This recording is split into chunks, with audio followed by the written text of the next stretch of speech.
This program is made possible through a grant from the Greater Peoria Leadership Council, a coalition of business and civic leaders working together to shape a stronger, more connected region through the Choose Greater Peoria initiative. Well, no matter what the question is, we'll say, yeah, yeah, yeah. If we want to find some trouble, we'll say, yeah, yeah, yeah. Woo, woo. You're amazing, baby, you're amazing. You just remember, you're amazing, yeah.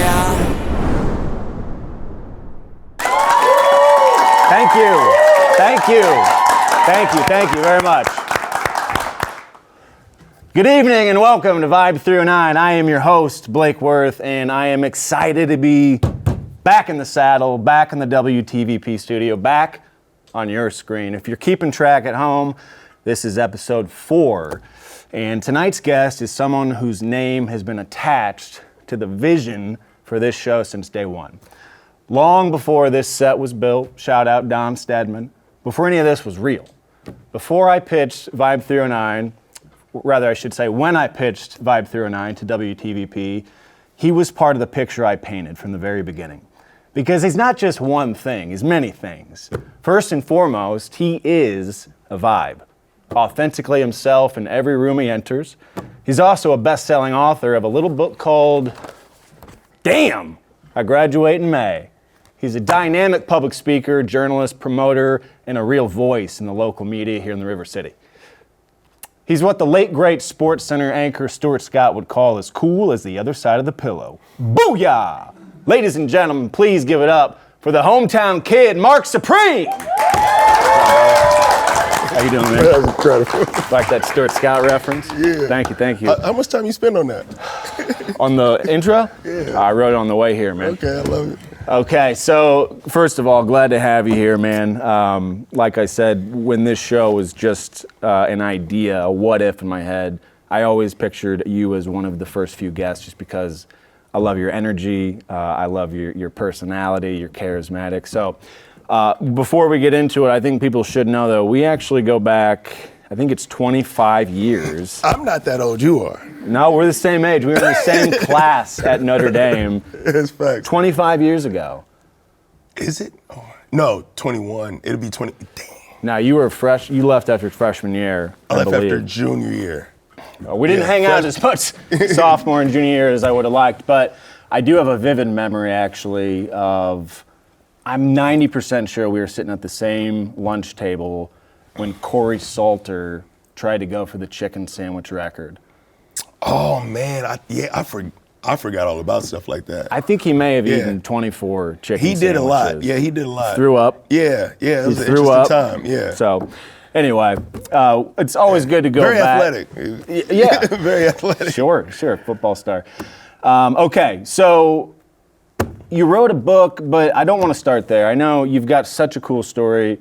You talk about in the book you had a 1.8 GPA in high school, but then you fast forward, you've got your master's at 23. So go ahead and walk me through kind of where you were coming up in the school system and then when you got serious. Man, I didn't get serious until college. Seriously. I was a straight A student all through third grade. You know what I mean? Like, I was doing my thing. You knew your colors. You did the alphabet did know my colors. Before we started, and you nailed it. Yeah, I did. I started to go backwards, too. Yeah. But, man, I was a straight A student through, like, third grade, a little honor roll in the third grade. And then, man, sixth grade, we just kind of took a dive. Eighth grade, we managed. What was it? Sports, girls? What was getting you off kilter there? I don't even know. Homework. You didn't like homework. Grad school, I tell people all the time, grad school was easier than high school for me. Why? Because grad school is, I had one class, he's like, you got 2 papers, you got 2 tests in a paper. If you mess any one of those up, you're toast. And I was like, that works for me though, because there's no homework, so we just do our notes and I just got to perform 3 times. I don't have homework every single day. Freshman year, man, I went to Central and I was doing terrible. I was failing everything except health, and that was a C. And then so my mom, she was like, nope, it was almost like the Will Smith intro. Like she pulled me out Yeah. and moved me over to, you know what I mean, Notre Dame. And I was there for a couple years, but I was mad. I don't know. I mean, you might not have known this, but like, I didn't even know you were there, man. I Hey, thought look, freshman listen, year. I wasn't there. Okay. That was half the problem. Okay. I was skipping school. So I was mad, like, and then you couldn't play sports because remember you had to wait that year, right? So it was no sports, and I was big in band at Central. Band was a big thing at Central. In Notre Dame, you were lame if you did it. So I was like, oh, we ain't gonna do that either. So I didn't do nothing, including homework. You had to wear a tie to school. You had to wear ties. I mean, that was cool. You know, I like to Yeah. dress up every once in a while, but Sure. I just didn't have any motivation for real. You know what I mean? But I made it through. You know, got back to Central and started, you know, studying. I guess that's what y'all call it. Yeah. And then made it through. But then when when college came, I don't know, I just got serious. And I knew what I wanted, I think. It was just a direction. Okay, so when did you know you went? Because you went into education. You became an educator, higher education in your career path. So, or what, did you even want to be an educator? Hell no. Okay, No. so what did you want to do? It was. I talk about it in the book. I went to college because I'm like, okay, I wanted to. If anybody remembers like 106 in Park or like MTV News and things like that, like that was like the direction I wanted to go in. And so I didn't know how to get there, but I just felt like I needed to go to college. So I went to college for that, and man, did that, and then went to grad school, U of I Springfield, covered politics for a little bit at WTAX, which is like a conservative media outlet. So it was covering like, you know, everything going on in the state capitol and things like that. And then took a internship at a radio station at WAZU, Strictly Hip Hop. Okay. Was there for a little bit, moved to LA just because I interviewed Tim and Bob one day. Okay. Huge people out of PR. I don't know if anybody knows who Tim and Bob is, but like, you know, Boys to Men, Yeah. you know, Michael Jackson, Cisco, Thong Song, like they made all that stuff just, you know, the list goes on and on. But I was interviewing them one day, and they're like, This in LA? No, this was in Peoria. Oh, it's in And so they're out of LA, but they came to Peoria, and I was interviewing them one day, and they're like, we're on a commercial break, and they're like, man, you're good at this. I was like, for real? You mean that? Yeah, you mean that? You know, because they'll gas you. Yeah. You know what I'm saying? He's like, no, I'm serious, man. You got to get out of Peoria, man. Like, you know, you belong in like LA somewhere. I was like, you think so? You mean that? You mean that? You mean that? Yeah. He said, they was like, yeah, man, like you killing LA, man. You should come out to LA. So about a month later, I quit my job. Okay. And I went to LA on a one ticket, you know, like one-way ticket type situation. And they didn't pick up the phone. Not for real, like, like we tapped in a little bit, but it was nothing like, you know, and I'm green, bro. Like Yeah. I don't know left from right, up from down. And so just like I got some cool moments, but it never really stuck, right? And so, man, went broke, came back home to Peoria, and then just randomly started working in education. It was kind of weird. Okay. And then fast forward, stayed here a little bit, and then it was like this great migration to Atlanta. So I moved to Atlanta as well too, chasing the same type of dream. And then, you know, I had moments, but nothing ever stuck, right? And so, man, I'm living in Atlanta. I had some opportunities that almost came through like CNN and other organizations, but just didn't happen. And then I'm broke in Atlanta. I'm broke. Yeah. No, I'm broke. You don't have any money? No, I'm broke. You have no money? I'm broke. And then the last straw, I had a Mercedes, right? Wrecked my Mercedes, so now I'm broke with a wrecked Mercedes. Okay. I'm broke. And so NIU reached out. This is how I got into higher education. No, SIU, Carbondale, my alma mater. Okay. They reached out and they said, hey, you want to come work for us? And I'm like, no. But I'm broke, so yeah. Like, we come do it. And so I did that and then I'm going to NIU and then realizing that there were some gaps in information that students didn't have that were similar questions that we would have had coming out. I was like, man, how is this still going on? Right. And so pandemic came, wrote the book, and that's how we're here. Okay, that's a great recap, great story, it really is.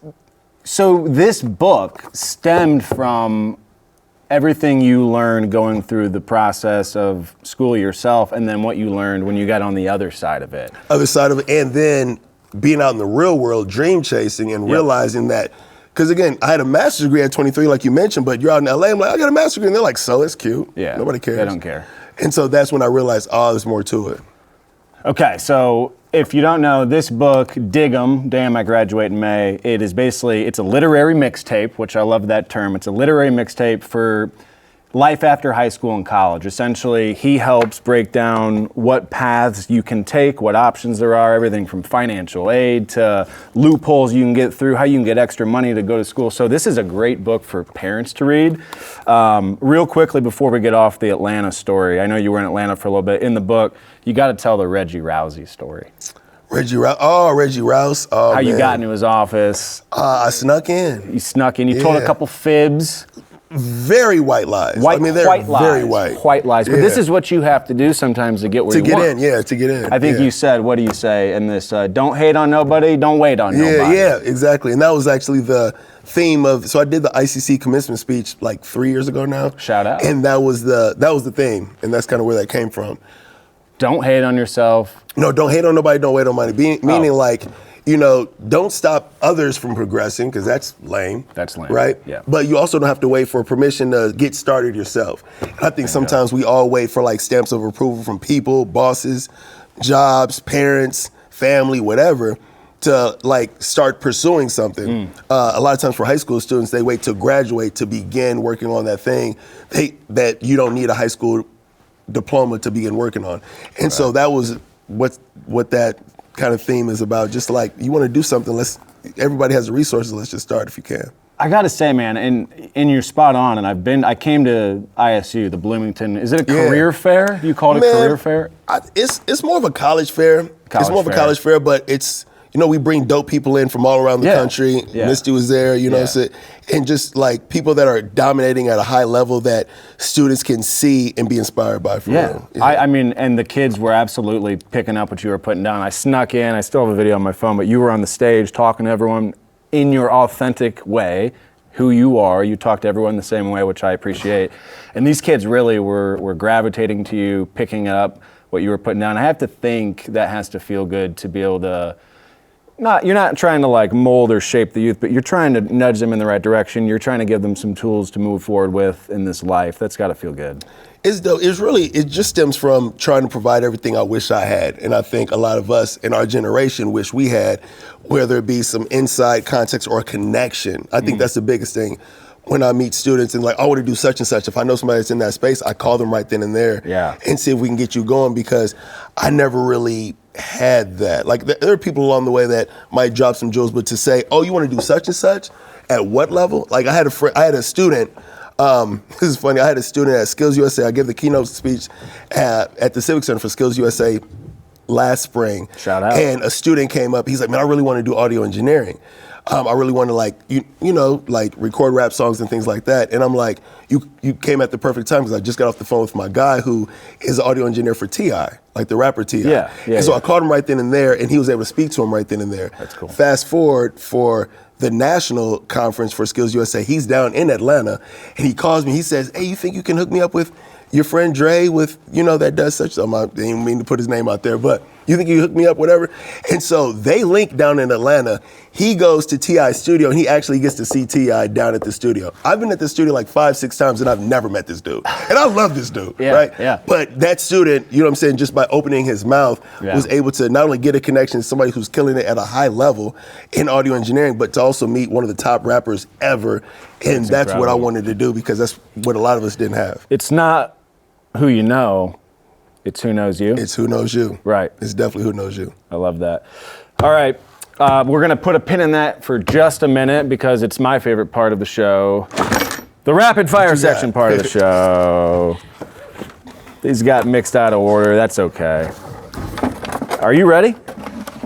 I'm born ready, man. Stay ready, you ain't gotta get ready. That's what I'm talking about, man. These got all kinds of mixed up. That's all right. All right. I love this. You see that view? You see Andre? Man, look. Hey, I just saw a plane go across. Well, no. There's Andre Allen's down there on the Riverfront. There's some sort of event going on down there. Okay, you ready? Yeah. Favorite place to eat in the 309? Oh, man. You can name more than one. Okay, cool. I know. So, Rhythm Kitchen gets a lot of my money. They get a lot of my money. They're open like 2 hours a week. Man, something like They it. need to Something be like open Something more. like it. Something Great like it. vibes. Something Great like vibes. it. Joe's Italian. I just had that a couple days ago. Fish House is amazing. I don't get there as much as I want to. Those are great choices. Hearth is good. Pure Heights is just killing it. What right about now. some good old-fashioned comfort food? Comfort food? Where you going?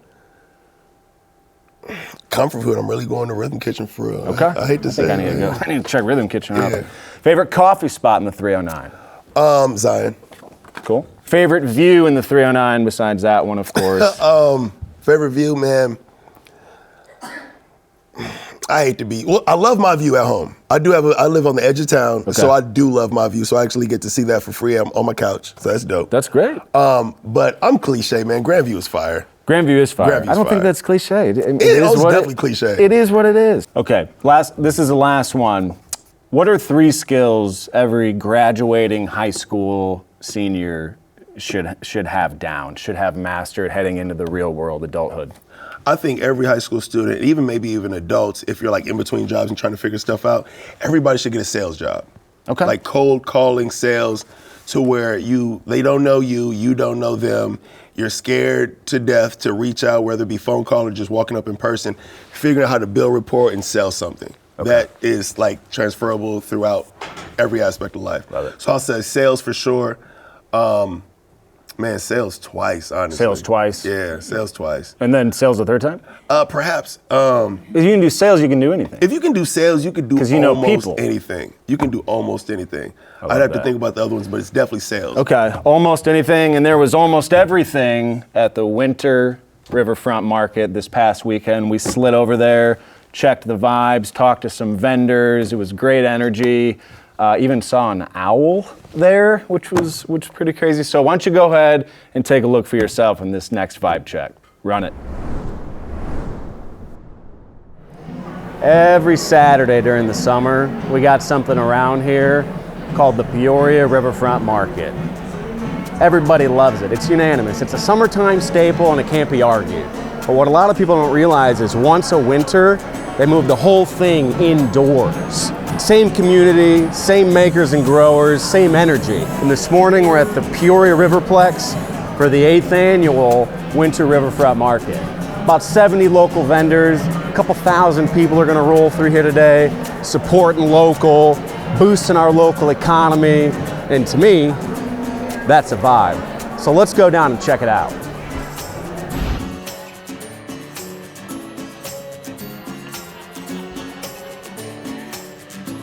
This market started about 23 years ago, and it started very small and has grown year to year. And I think one of the best things that we have seen is to watch the businesses succeed, whether it's by design, whether they start here as a vendor with the intention of opening a brick and mortar, or whether it's a hobby and that's turned into a business.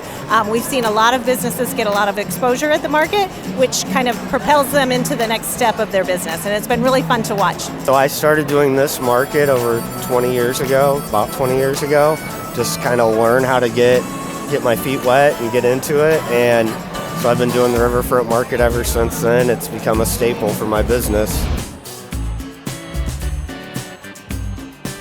Mike Tyson is not the only one who can get a face tattoo. Is she doing the Mike Tyson?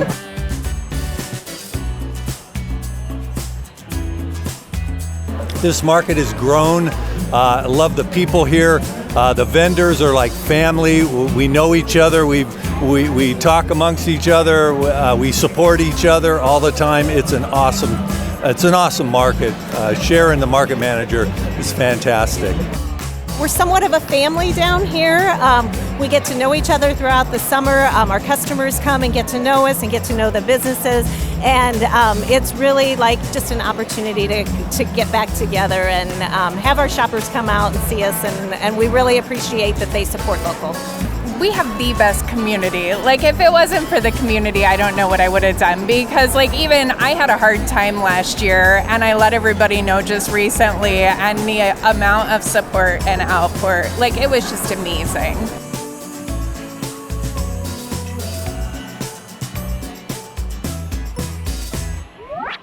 What does it mean to see the community come out and support your local business, your dream? Well, it helps pay the bills for sure, but it's something that we always strive to do to be successful and make a good go of it, and the community has showed us that we're doing pretty good. Try that one. What's this one? That's a golden. Golden? Golden. It's mustard base. Okay. That's my favorite. All of them get 5 stars. Thank you very much. They're Appreciate very it. good, man. That bald guy, check it out. My dog loves your single ingredient dog treats. I love They're that. very good. I ate one of them one time and didn't get sick, so they You must. can do that. Yeah, they're good. Yeah. This is the 8th year for the winter market. We thought we would try it out. We realized that there was a need or a want for people to get out during the winter months and see some of their friends and family, and an opportunity to shop local, and it's just grown ever since. So we've kind of found a home. We've jumped around a little bit here and there. We found a home hopefully at the Riverplex, and we can fit 70 vendors in the Riverplex, and we've got a couple outside, and it's just seems to be growing every year.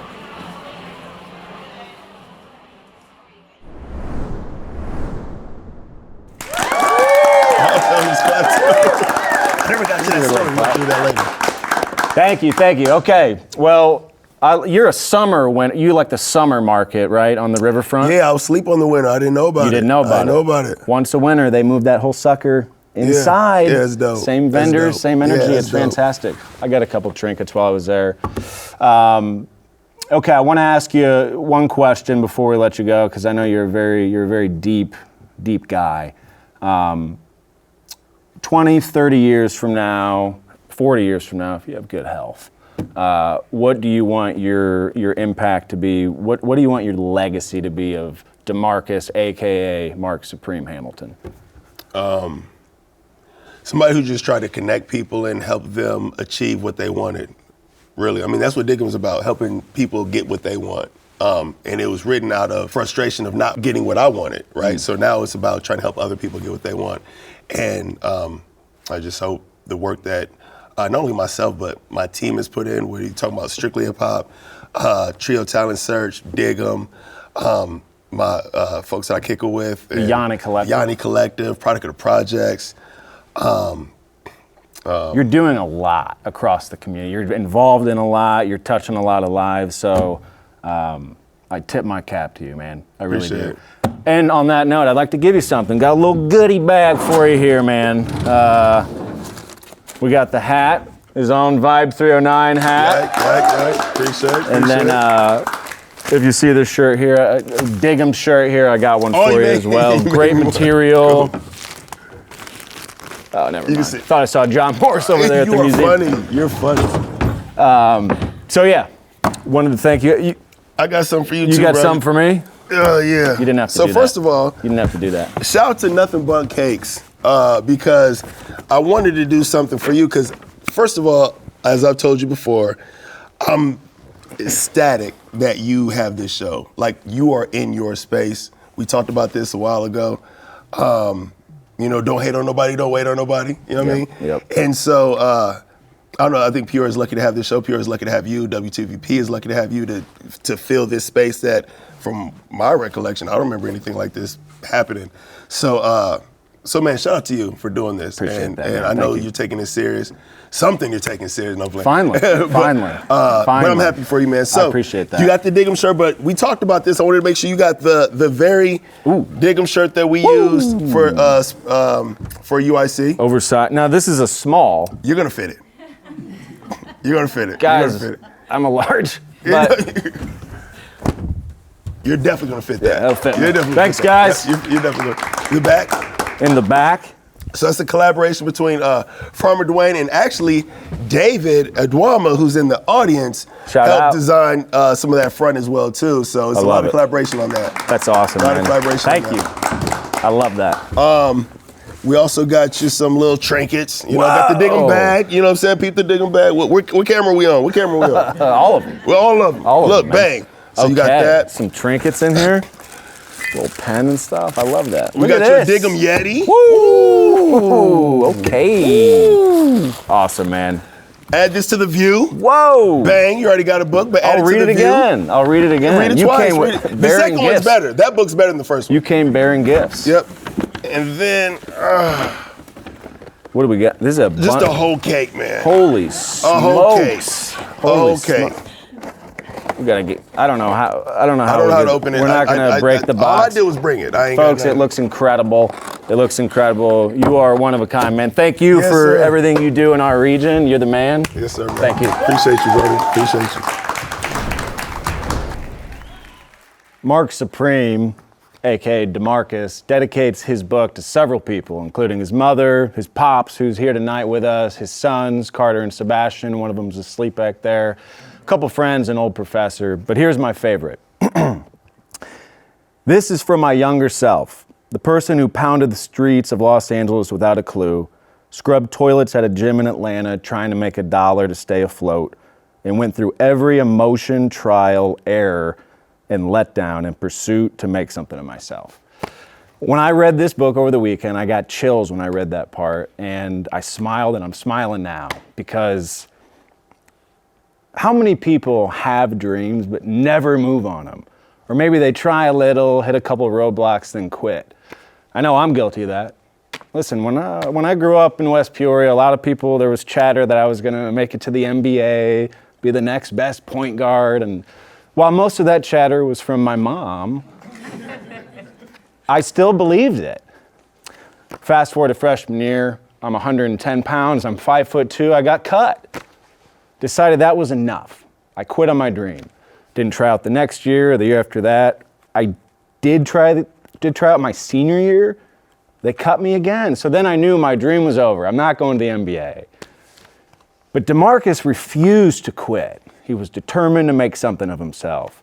He moved to big cities, worked odd jobs, and talked his way into rooms he wasn't invited into just for the possibility of creating an opportunity for himself. That's freaking admirable, man. It really is. I also appreciate how he shows his younger self love. It's easy to look at our past as a list of failures instead of what it really is, which is a series of brave attempts. Attempts to find yourself, to find your thing, your way to make an impact. That whole stretch of life is basically an internship or an apprenticeship. It's where you learn how you work, what sticks, what doesn't.